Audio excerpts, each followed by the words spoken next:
Mga biyahero, ito ang ating kaganapan sa buong araw sa ating pagbiyahe guys. Kaya ingat, pakahaba ng pila guys kasi puro widening ang ating mga kalsada guys. Tingnan mo naman.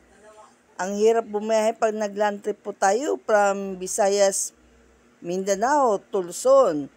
Kaya guys, napakahasil lalo na po pag gabi.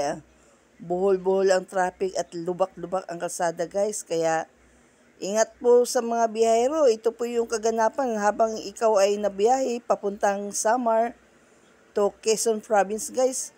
Kaya puro widening ang ating kalsada.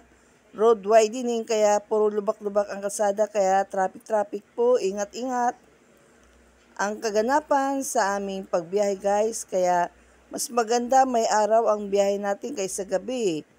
Kaya ito, todo ingat po ang mga biyahero guys. Kaya thank you for watching guys.